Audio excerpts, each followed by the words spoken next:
Number কর্মসূচি হলো ইল্লাল্লাযীনা আমানু, আল্লাহ তাআলার উপর বিশ্বাস স্থাপন করা, আল্লাহর উপর ঈমান গ্রহণ করা, আল্লাহর উপর ঈমান গ্রহণ করা, আল্লাহর উপর রাসূলের উপর বিশ্বাস স্থাপন করা। ঈমান কি জিনিস? আল্লাহ তাআলা অন্য আয়াতে বলেন, যেই ব্যক্তি ঈমান গ্রহণ করবে, ঈমানের পাশাপাশি আমল সালেহ করবে, ইন্নাল্লাযীনা আমানু ওয়া আমিলুস সালিহাত কানাত লাহুম জান্নাতুল ফিরদাউসি নুজুলা। আল্লাহু আকবার। আল্লাহ তাআলা বলেন, ইন্নাল্লাযীনা আমানু ওয়া আমিলুস সালিহাত, আমার যে সমস্ত বান্দারা ঈমান গ্রহণ করবে, ঈমান নামক দৌলত গ্রহণ করবে, ঈমান নামক দৌলত গ্রহণ করার পরে আমলে সালেহ করবে, আমি আল্লাহ তাআলা তাদের জন্য এমন জান্নাত রেখে দিয়েছি, জান্নাতুল ফিরদাউসি নুজুলা, জান্নাতুল ফিরদাউস রেখে দিয়েছি, যেই জান্নাতে একবার প্রবেশ করার পরে সে আর কখনোই বের হবে না। আল্লাহ তাআলা অন্য আয়াতে বলেন, যেই ব্যক্তির ভিতরে দুটো আলামত পাওয়া যাবে, فأما من طغى وآثر الحياة الدنيا فإن الجحيم هي المأوى। ও আমার বাবাজিরা, আল্লাহ তাআলা বলেন, যে সমস্ত বান্দাদের ভিতরে দুটো আলামত পাওয়া যাবে, فأما من طغى وآثر الحياة الدنيا, এক নম্বর আলামত হলো যে ব্যক্তি আল্লাহ তাআলা এবং তার রাসূলের অবাধ্যতা করবে। দুই নম্বর আলামত হলো وآثر الحياة الدنيا, পার্থিব জীবনকে প্রাধান্য দিবে আখিরাতের তুলনায়। আল্লাহ তাআলা বলেন, এই সমস্ত ব্যক্তিদের জন্য জাহান্নাম, ফা ইন্নাল জাহিমা হিয়াল মাওয়া। পরের আয়াত আল্লাহ তাআলা বলেন, ওয়া আম্মা মান খাফা মাকামা রাব্বিহি ওয়া নাহান নাফসা আনিল হাওয়া। আল্লাহ তাআলা বলেন, ওয়া আম্মা মান খাফা মাকামা রাব্বিহি ওয়া নাহান নাফসা আনিল হাওয়া। ও ইমানদার বাবাজিরা, যাদের ভিতরে দুইটা আলামত থাকবে, দুইটা বিশেষ গুণ যারা অর্জন করতে পারবে, আল্লাহ তাআলা বলেন এক নম্বর গুণ হলো ওয়া আম্মা মান খাফা, যার দিলের ভিতরে এই ভয় থাকবে, যখন কোনো কাজ করবে দিলের ভিতরে এই ভয় পয়দা করা, আল্লাহ তাআলার সামনে হাসরের ময়দানে উপস্থিত হয়ে এই কাজের হিসাব দিতে হবে। দ্বিতীয় নম্বর আলামত হলো ওয়া নাহান নাফসা আনিল হাওয়া, নিজের অবৈধ খেয়ালখুশিকে পরিহার করবে। আল্লাহ তাআলা বলেন, আমার এই সমস্ত বান্দাদের জন্যই কুরআন বলে দিয়েছেন, ফা ইন্নাল জান্নাতা হিয়াল মাওয়া। তাদের আম্মা বা'দু ফাআউযু বিল্লাহি মিনাশ শাইতানির রাজীম। বিসমিল্লাহির রাহমানির রহিম। ওয়াল আসর ইন্নাল ইনসানা লাফি খুসর إلا الذين آمنوا وعملوا الصالحات وتواصوا بالحق وتواصوا بالصبر. وقال رسول الله صلى الله عليه وسلم تركت فيكم أمرين لن تضلوا ما تمسكتم بهما كتاب الله وسنة رسوله. وقال تعالى في شأن حبيبه إن الله وملائكته يصلون على النبي يا أيها الذين آمنوا صلوا عليه وسلموا تسليما. اللهم صل على محمد وعلى آل محمد كما صليت على إبراهيم وعلى آل إبراهيم إنك حميد مجيد. اللهم بارك على محمد وعلى آل محمد كما باركت على إبراهيم وعلى آل إبراهيم إنك حميد مجيد. রঙ্গের কান্দা শাহী জামে মসজিদের নবম বার্ষিকী ইসলামী মহাসম্মেলনের সম্মানিত সভাপতি আল্লামা আমদাদুল হক সাহেব দামাত বরকাতুম আলিহা, আমরা আল্লাহ তাআলা দরবারে লাখ কোটি শুকরিয়া জ্ঞাপন করছি এই যে আমরা মজলিসে বসতে পেরেছি। এই মজলিস সম্পর্কে আল্লাহর হাবিব সাল্লাল্লাহু আলাইহি ওয়াসাল্লাম বুখারী শরীফের দ্বিতীয় খণ্ডে হাদিসের মধ্যে ইরশাদ করেন, আল্লাহ তাআলার একদল বান্দা রয়েছেন, ফেরেশতাদের দল রয়েছেন, যারা গোটা পৃথিবী বিচরণ করে বেড়ায়। যখন কোনো মজলিসে সুবহানাল্লাহ, আলহামদুলিল্লাহ, আল্লাহু আকবার, লা ইলাহা ইল্লাল্লাহ এই ধরনের জিকির করা হয়, তো ফেরেশতারা একে অপরকে ডেকে বলে, হালুম্মু ইলা হাজাতিকুম, হালুম্মু ইলা হাজাতিকুম। ও ফেরেশতাদের দল, তোমরা যে উদ্দেশ্যে জমিনে বিচরণ করছো সে উদ্দেশ্য আজকের এই মজলিসে পাওয়া গিয়েছে। তো ফেরেশতারা এসে এই মজলিসকে বেষ্টন করে নেয়। সফওয়ান ইবনে আসাল রাদিয়াল্লাহু তাআলা আনহুর হাদিসের মধ্যে আসছে, ফেরেশতাদের একটি সারি আল্লাহ তাআলার আরশে আজিম পর্যন্ত থাকে। তো আল্লাহ তাআলা ফেরেশতাদেরকে জিজ্ঞাসা করেন, ও আমার ফেরেশতারা, তোমরা কোন জায়গা থেকে এসেছো? ফেরেশতারা বলে যে, আল্লাহ, আমরা এমন এক মজলিস থেকে এসেছি যে মজলিসে আপনার কিছু বান্দা আপনার প্রশংসা বর্ণনা করার জন্য, আপনার পবিত্রতা বর্ণনা করার জন্য, আপনার গুণ কীর্তন বর্ণনা করার জন্য একত্রিত হয়েছে। আমরা সেই মজলিস থেকে আপনার কাছে এসেছি। আল্লাহ তাআলা ফেরেশতাদেরকে প্রশ্ন করেন, ও আমার ফেরেশতারা, আমার এই বান্দারা কি চায়? ফেরেশতারা বলে যে, আল্লাহ, আপনার এই বান্দারা আপনার কাছে জান্নাত চায়। ফেরেশতাদেরকে আল্লাহ তাআলা আবারও প্রশ্ন করেন, ও আমার ফেরেশতারা, আমার এই সমস্ত বান্দারা আমার জান্নাত কখনো দেখছে? যে আল্লাহ, কখনো দেখে নাই। তো আল্লাহ তাআলা ফেরেশতাদেরকে বলেন, কাইফা লাউ রাআউহা, যদি আমার এই সমস্ত বান্দারা আমার বানানো জান্নাত দেখতো তাহলে কেমন হতো? ফেরেশতারা বলে যে, আল্লাহ, এখন জান্নাত পাওয়ার জন্য তারা যেই পরিমাণ ইবাদত করে, যদি তারা আপনার জান্নাত দেখতো তাহলে এর চেয়ে কোটি গুণ বেশি ইবাদত করতো। সুবহানাল্লাহ বলি আমরা। তো আল্লাহর হাবিব সাল্লাল্লাহু আলাইহি সাল্লাম বলেন, অনেক লম্বা হাদিস, মাসনাদে আহমদ ইবনে হাম্বল, বাইহাকি শরীফের রওয়ায়াতের ভিতরে আসছে যে আল্লাহর হাবিব সাল্লাল্লাহু আলাইহি সাল্লাম ইরশাদ করেন, আল্লাহ তাআলা ফেরেশতাদেরকে সাক্ষী রেখে বলেন, ও আমার ফেরেশতারা, তোমরা সকলেই সাক্ষী থাকো, আমার যে সমস্ত বান্দারা আমি আল্লাহর পবিত্র বর্ণনা করার জন্য, আমি আল্লাহর প্রশংসা বর্ণনা করার জন্য, আমি আল্লাহর গুণ কীর্তন বর্ণনা করার জন্য এই মজলিসে একত্রিত হয়েছে, তোমরা সকলে সাক্ষী থাকো, আমি তাদের সকলকে মাফ করে দিলাম। সুবহানাল্লাহ বলি। এই মুবারক মজলিসে আমরা যা হাজির হওয়ার তৌফিক দান করেছেন, এটা আল্লাহ তাআলা অনেক বড় নিয়ামত। এই নিয়ামতের শুকরিয়া আদায়ের জন্য আমরা সকলে দিল থেকে মুহাব্বত নিয়ে আবেগের সাথে উঁচু কণ্ঠে সকলে পড়ে নিই আলহামদুলিল্লাহ। এই দেশের ভিতরে আদালত রয়েছে, জজ কোর্ট বলেন, সুপ্রিম কোর্ট বলেন, হাইকোর্ট বলেন। নিম্ন আদালতে রায় হওয়ার পরে বাদী বিবাদী যদি সেই রায়কে যদি সে গ্রহণ না করে, উচ্চ আদালতে আপিল করার সুযোগ আছে। তো এই মজলিসের ভিতরে কিছু সংখ্যক বান্দাদের জন্য ফেরেশতারা আল্লাহর কাছে আবেদন করে যে, আল্লাহ, এই মজলিসের ভিতরে তো আপনি তাদেরকে ক্ষমা করে দিবেন যারা আপনার পবিত্রতা বর্ণনা করার জন্য এখানে একত্রিত হয়েছে, যারা আপনার প্রশংসা বর্ণনা করার জন্য এখানে একত্রিত হয়েছে। এই মজলিসে আপনার কিছু বান্দা এমন রয়েছে যারা এখানে এই উদ্দেশ্যে আসে নাই, অন্য কোনো হাজতের কারণে এসেছে, কিন্তু এখানে বসেছে মাত্র, আপনি কি তাদেরকে ক্ষমা করে দিবেন? আল্লাহর হাবিব বলেন, আল্লাহ তাআলা বলেন, ইন্নামা লা ইয়াশকা জালিসুহুম, ইন্নামা লা ইয়াশকা জালিসুহুম, ইন্নামা লা ইয়াশকা জালিসুহুম। আল্লাহ তাআলা বলেন, আমার নেককার বান্দাদের সাথে বসার কারণে আমি আল্লাহ তাদেরকে ক্ষমা করে দিলাম। সময় সংক্ষেপ, আমি যে সূরাটা তেলাওয়াত করেছি সূরাতুল আসর, এটা মক্কায় অবতীর্ণ হয়েছে। এই সূরার ভিতর 3টা আয়াত রয়েছে। এখন আসেন আমরা জেনে নিই এই সূরাটা আল্লাহ তাআলা কেন অবতীর্ণ করেছেন, যেটাকে তাফসীরের ভাষায় বলা হয় শানে নজুল। আল্লাহ তাআলা কোনো আয়াতকে কোনো প্রশ্নের উত্তরে অথবা কোনো বিষয়কে সমাধান করার জন্য, অথবা কোনো সূরাকে অবতীর্ণ করেন কোনো একটা বিষয়কে সমাধান করার জন্য। এই সূরা আসরকে আল্লাহ তাআলা নাজিল কেন করেছেন, যেটা তাফসীরের ভাষায় শানে নজুল বলা হয়। এই সূরাকে আল্লাহ তাআলা নাজিল করেছেন অপবাদের দাঁত ভাঙ্গা জবাব দেওয়ার জন্য। পয়েন্টটা খেয়াল রাখবেন, এই সূরাকে আল্লাহ তাআলা কেন নাজিল করেছেন? অপবাদের দাঁত ভাঙ্গা জবাব দেওয়ার জন্য। এখন আসেন, অপবাদটা কি ছিল? কে অপবাদ দিয়েছিল?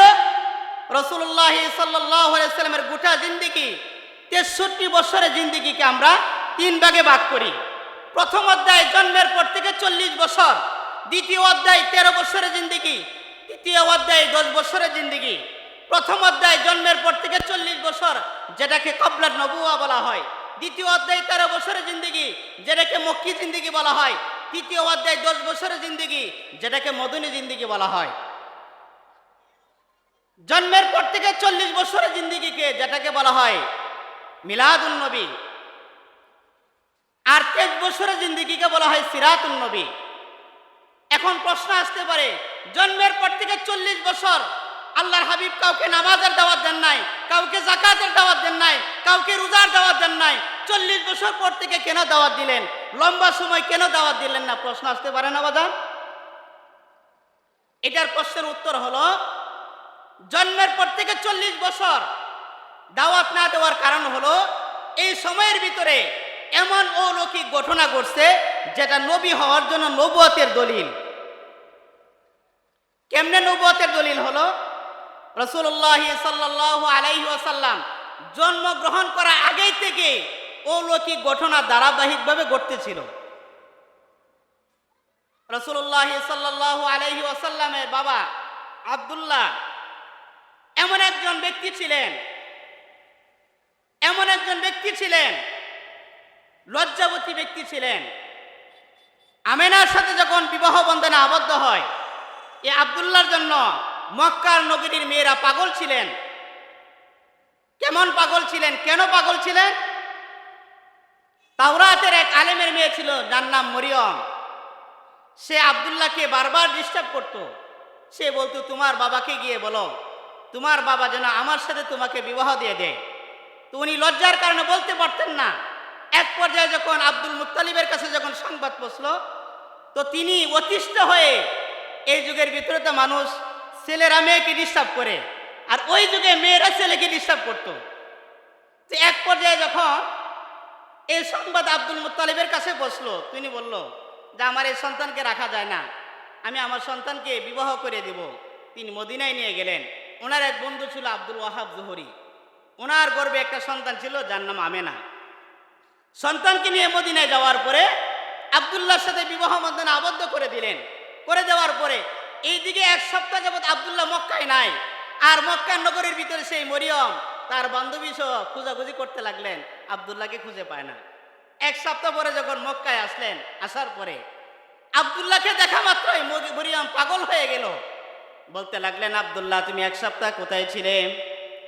আব্দুল্লাহর দিকে দৃষ্টিপাত করার পরে মরিয়ম কান্না করে বেহুশ হয়ে গেলেন। আব্দুল্লাহ, আমি তোমাকে খোঁজাখুঁজি করতেছি, কোথাও পাই না, তুমি কোথায় গিয়েছিলে? আব্দুল্লাহ বলতে লাগলেন, আমি মদিনায় গিয়েছিলাম। মরিয়ম বলতে লাগলে, আব্দুল্লাহ তুমি কি বিবাহ করে ফেলেছো কিনা? আব্দুল্লাহ বলতে লাগলেন, হ্যাঁ আমি বিবাহ করে ফেলেছি। এই কথা বলার পরে মরিয়ম কান্না করে চিৎকার দিয়ে বেহুশ হয়ে গেলেন। বলতে লাগলেন, আব্দুল্লাহ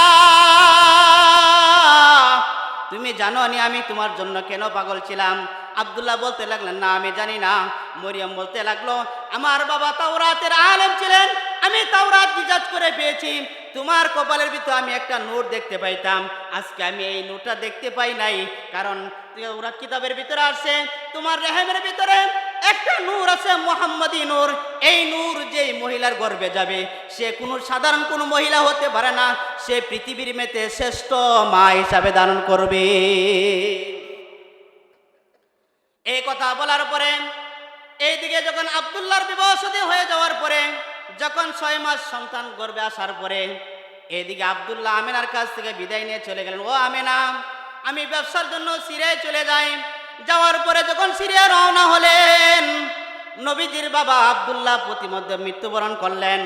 মৃত্যুবরণ করার পরে এইদিকে যখন সংবাদ পৌঁছলো, সংবাদ পৌঁছার পরে বলতে লাগলেন, আমেনা কান্না করতে লাগলেন, হাই হাই কি হলো? সবে মাত্র সন্তান পেটে ধারণ করেছে, আর এই মুহূর্তে আমার স্বামী দুনিয়া ছেড়ে বিদায় নিয়ে চলে গেছে। আমেনার মন বেজার হয়ে গেল। বেজার হয়ে যাওয়ার পরে আল্লাহ তাআলা জিবরাইলকে বলতে লাগলেন, জিবরাইল যাও যাও যাও, আমার হাবিবের মা কান্না করতেছে, আমি বরদাস্ত করতে পারি না।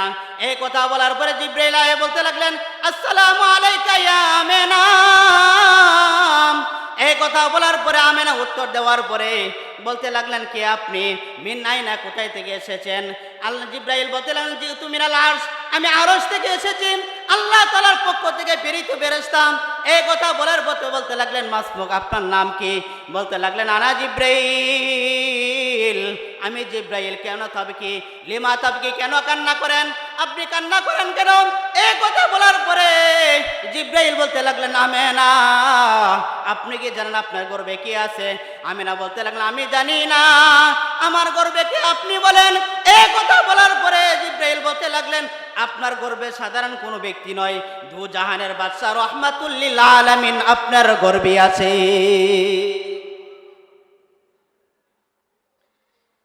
আব্দুর রহমান ইবনে আউফ রাদিয়াল্লাহু তাআলা আনহুর মা সাফিয়া রাদিয়াল্লাহু তাআলা আনহু বর্ণনা করেন, যখন আল্লাহর হাবিব সাল্লাল্লাহু আলাইহি ওয়াসাল্লাম যখন দুনিয়াতে আগমন করলেন, আগমন করার সাথে সাথেই ওনার শরীরের গ্রানে গানে পুরা এলাকাটা সুগ্রানে ভরে গিয়েছে। আল্লাহর হাবিব সাল্লাল্লাহু আলাইহি ওয়াসাল্লাম যখন দুনিয়াতে আগমন করলেন, দুনিয়াতে আগমন করার পরে উনার বরকতে গোটা মক্কা নগরীতে জান্নাতের খুশবু ছড়িয়ে গিয়েছে। শুধু তাই নয়, আল্লাহর হাবিব সাল্লাল্লাহু আলাইহি ওয়াসাল্লাম যখন দুনিয়াতে আগমন করলেন, আগমন করার পর লম্বা সেজদা দিলেন। সেজদা দেওয়ার পরে বলতে লাগলেন আল্লাহর কাছে হাত উঠিয়া, আল্লাহু আকবার কাবীরা ওয়ালহামদুলিল্লাহি হামদান কাসীরা ওয়ালহামদুলিল্লাহি হামদান কাসীরা ওয়াসাব্বিহুহু বুকরাতাও ওয়া আসীলা। এই যে এতক্ষণ বললাম মাত্র শানে নুজুল। শানে নুজুল বলতে গেলে ঘন্টার ঘন্টা চলে যাবে, শানে নুজুল বাজা মাকসাদ না। এখন আসেন ভিতরে চলে আসি। এই সূরাকে আল্লাহ তাআলা কেন নাজিল করেছিলেন? দাঁত ভাঙ্গা জবাব দেওয়ার জন্য আল্লাহ তাআলা সূরা আসর নাজিল করেছেন। কিসের দাঁত ভাঙ্গা জবাব?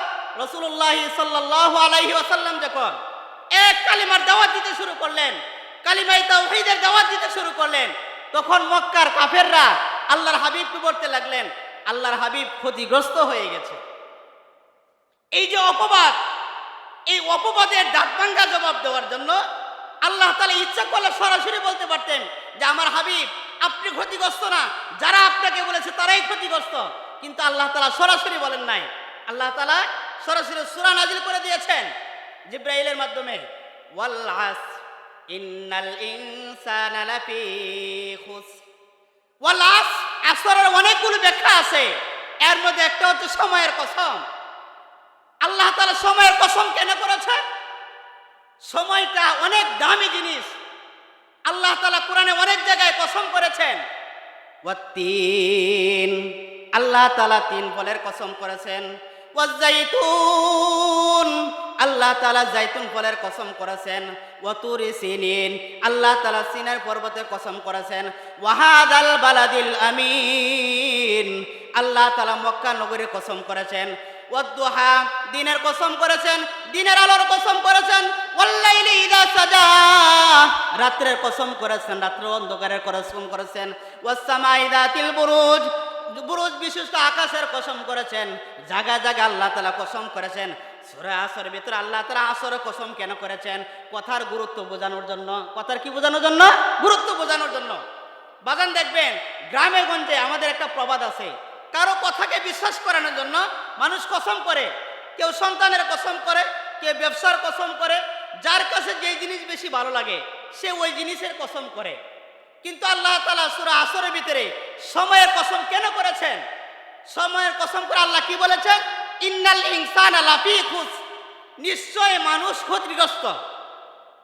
এখন আসেন, ক্ষতিগ্রস্ত লাভবান কাকে বলা হয়, ক্ষতিগ্রস্ত কাকে বলা হয় এটা জেনে নেই।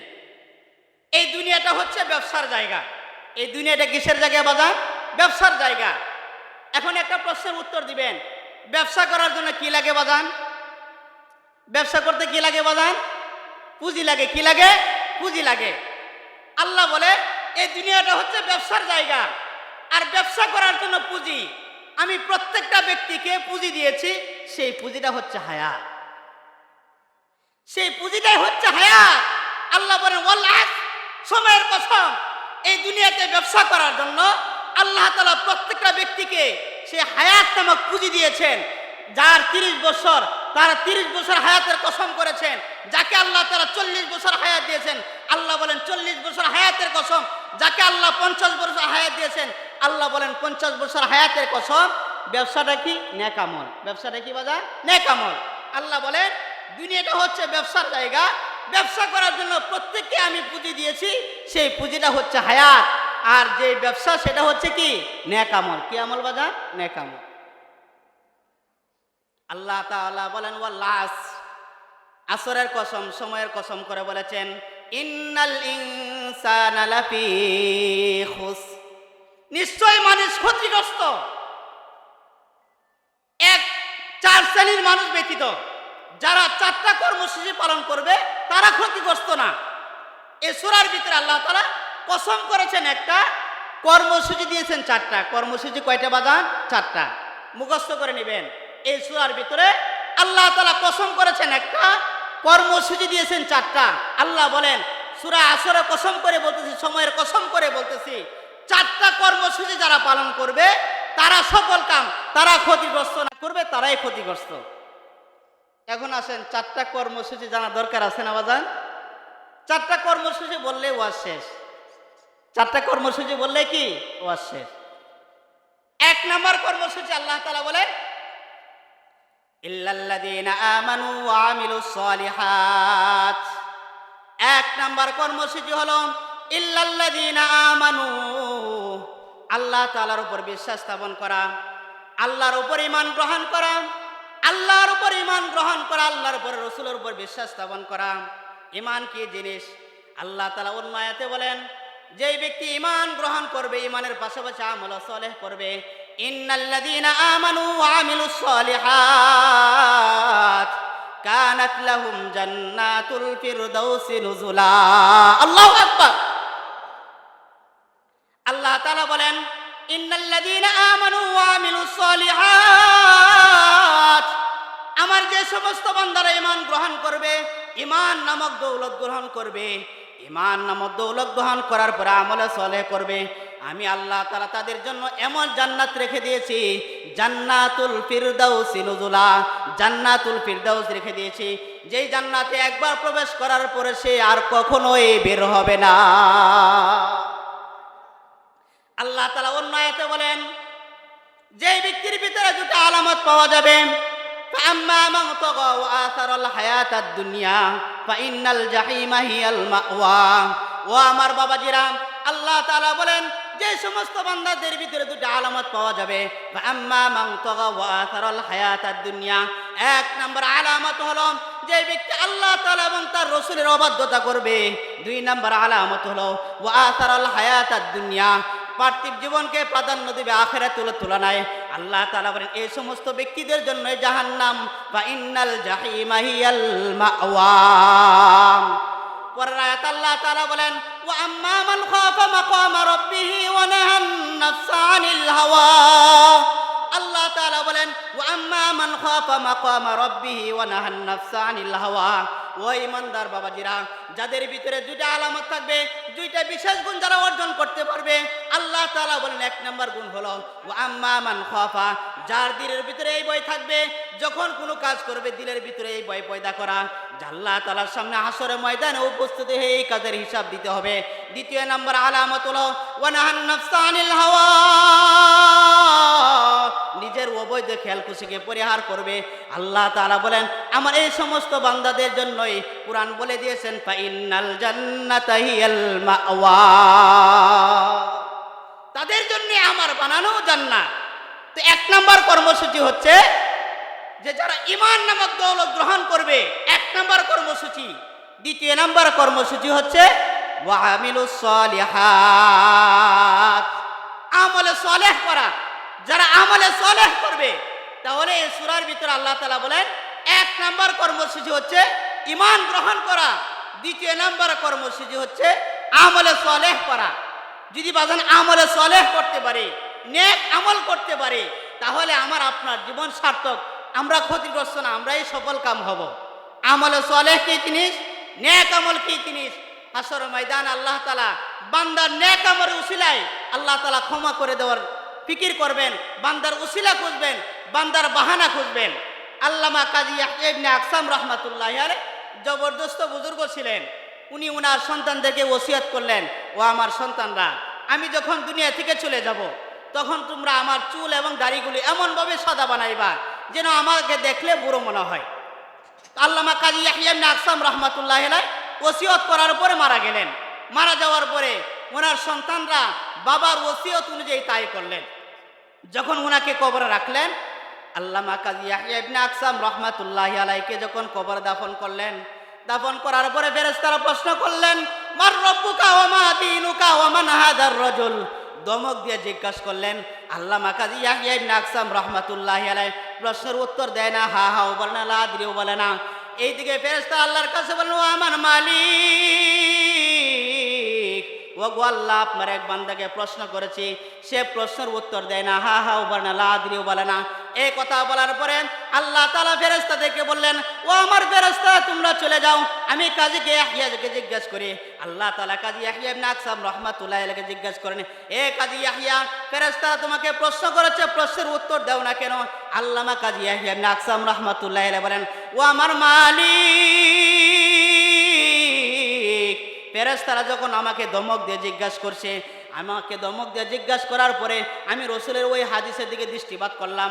আল্লাহর হাবিব সাল্লাল্লাহু আলাইহি সাল্লাম ইরশাদ করেন, ইন্নাল্লাহা লা ইস্তাহি লিদিসাইবাতিল মুমিন, আপনি নাকি পাকনা চুল পাকনা দাড়িওয়ালাদেরকে দেখলে লজ্জা পান, শরম পান। ওই ফেরেশতারা তো আমাকে নম্রভাবে জিজ্ঞাসা করেন নাই। ফেরেশতারা যখন আমাকে ধমক দিয়ে জিজ্ঞাসা করছে, তখন হাদিসের দিকে দৃষ্টিপাত করলাম। এইদিকে আল্লাহ তাআলা বলেন, কাজী ইয়াহইয়া, তুমি তো বুড়া হও নাই, তুমি তো নওজোয়ান, তুমি তো মাত্র নওজোয়ান, বুড়ার বাং ধরেছো। আল্লাহ তাআলা কাজী ইয়াহইয়া ইবনে আকসাম রাহমাতুল্লাহি আলাইহি আল্লাহ তাআলাকে বলেন, ও আমার মালিক, আমি এমন কোনো আমল করি নাই যে আমল আমি আপনার কাছে পেশ করব, যে আমল আমি আপনার কাছে নাজাতের জরিয়া হিসেবে পেশ করব। আমি মাত্র হাদিসের অনুসরণ করেছি মাত্র।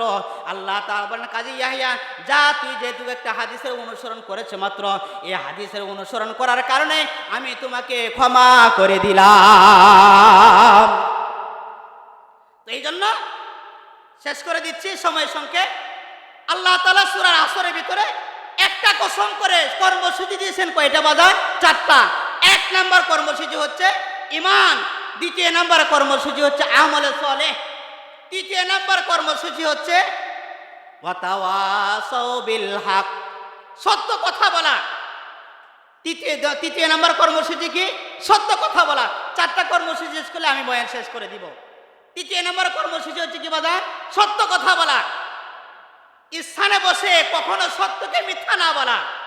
যেটা সত্য সেটাকে সত্যই বলতে হবে, সত্যকে মিথ্যা বলা যাবে না, সত্যকে চাপা দেওয়া যাবে না। আমরা তো এমন ইমানদার, আমরা সত্যকে সত্য বলি না, সত্যকে মিথ্যা বলি। আমরা আমাদের মৃত্যুর ভয়ে আমরা সত্যকে গোপন রাখি, সত্যকে প্রকাশ করতে চাই না। কথা ঠিক কিনা বেটি? এই জন্য সত্য কথা বলা, সত্যের উপর অটল থাকা।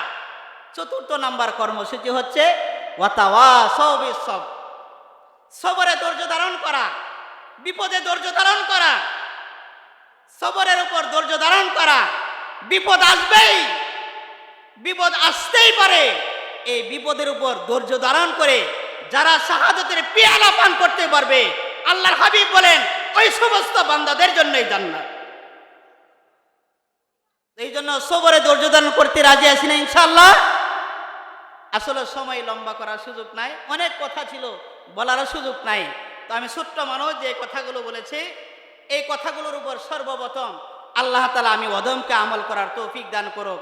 আমরা যারা শুনেছি আমাদের সকলকে আল্লাহ তাআলা আমল করার তৌফিক দান করুক। ওয়া আখির দাওয়া।